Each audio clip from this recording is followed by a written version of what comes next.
it's like all the old arguments I get from like old guys are, I want something I can hold on to. And my barber, every time I get my hair cut, well, my barber back at my old house, that's what he talked about. He just said, gotta buy silver, gotta buy silver. And it's not even part of the conversation we were having. And I think, from my perspective, all of the people who preached precious metals were people who were thinking that the apocalypse is going to be, at worst, a lateral move for them. And if everything goes bad, then they're going to, have something worthwhile. And I think that's the emotional reason that most people buy precious metals, is because they've lost something. Really, it's divorced men who want to be able to hold on to something worthwhile that won't go away and take their boat with them. That was it. And it just speaks to me of just utter desperation of wanting a security that doesn't really do anything. It's something that has worthwhile, and therefore they are worth something. But now, Remote, if I might pitch to you, a bit of what you just said to me. The aspect of a commodity that is stable and doesn't go anywhere is exactly why institutional buyers, central banks, are buying gold in these times of possible de-dollarization. We have to worry about the US dollar no longer being seen as a worthwhile currency for the world reserve currency status. We've heard mumblings of France, Macron, talking about how Europe could become the euro could be the next world reserve currency. I don't think that's going to happen, Yeah, that was like recessionary 2008 when I remember bling rappers posing with wads of euros. Like it literally was that. Conflex, just go out, just like making it rain bearer bonds. Yeah. Right. But I really find it hard to put my money in something that doesn't pay dividends. I mean, I see precious metals as just a game of hot potato. I have this thing, and it's just banking on the idea that I'm just going to take this object and then wait for people to become more desperate and then just get dollars back. Yeah, some people will rely on investments in gold for that purpose if they just want to buy it as a retail investor. And if someone's mindset revolves around, I lost something, I need to hold on to my wealth because I'm under threat from X, Y, or Z, that's a different kind of individual than the kind of person that I used to work with when I worked in numismatics in downtown Chicago. I used to sell gold retailing. A lot of the individuals that bought gold retailing I don't even think retailing is a real fucking word. A lot of the individuals who bought gold from a retail shop were wealthy individuals who wanted to have something that they could pass down to their children, friends, family. That just strikes me as a trinket.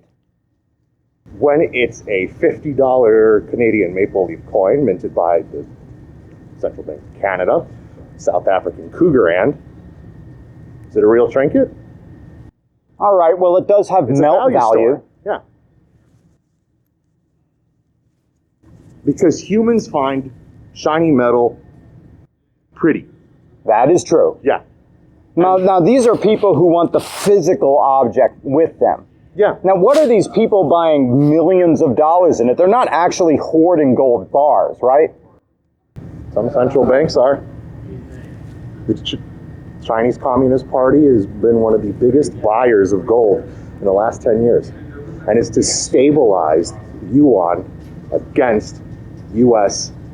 de-dollarization, against inflation in U.S., and our, quite frankly, unsustainable spending style. Well, that is true, but does that mean then that gold bars are leaving the U.S. mainland, traveling by secure carrier by ship to China? No, because China just found a quite sizable gold deposit in their own country. So they have mines that they have in China. They own mines in Africa. So it's really, for the individual, the move would then be to buy stock in the companies that mine the gold, and then further on to buy stock in the companies that make the heavy equipment that mine the gold, and the safety equipment, and the hard hats, and the radios, and Belzona bangers. What? At that point, you're getting into an entirely gold-based portfolio, which, you know, having all your eggs in one basket is a bird you should know this isn't yeah, I know. the wisest idea.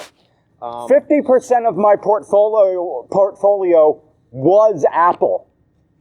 That was kind of and then thankfully I sold about 50% of that 50% to put a sizable down payment on my house. So now my strategy going forward is Apple is still up there in my portfolio, and furries aren't going to like this, because they hear the name of this company and they immediately think Shinra and evilness, and they're not wrong, but BlackRock really pays their dividends, don't they?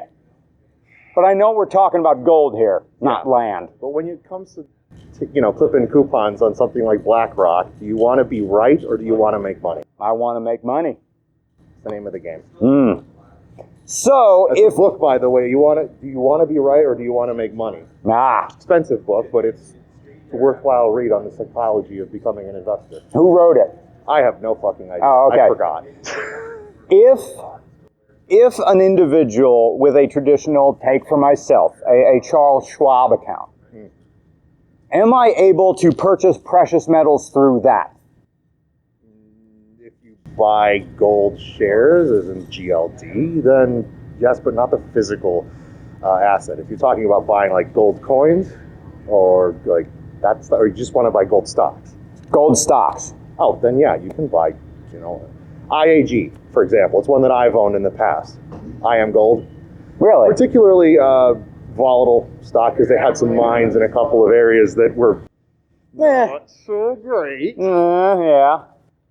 But volatility in the price of gold and the volatility of the US dollar has shown that even a slight downturn of US stocks, everyone looks for a safe haven to run to. And that's why, mixed in with the central bank buyers, gold has been on a tear for the last 2 years.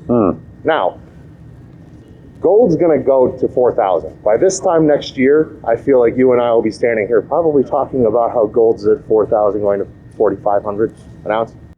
Well, maybe I'll make some moves when I get home. I went into this interview thinking I was going to start jumping up and down and yelling about it, but you're making, Mr. I forget your species, you're making some valuable points. Akita, thank you. It's basically a husky that took a look at the world and said, fuck this, I'm an introvert, leave me alone. Awesome. Well, speaking of introvert, my head is getting hot and I want water. Well, thank you very much for your time today, sir. Thank you.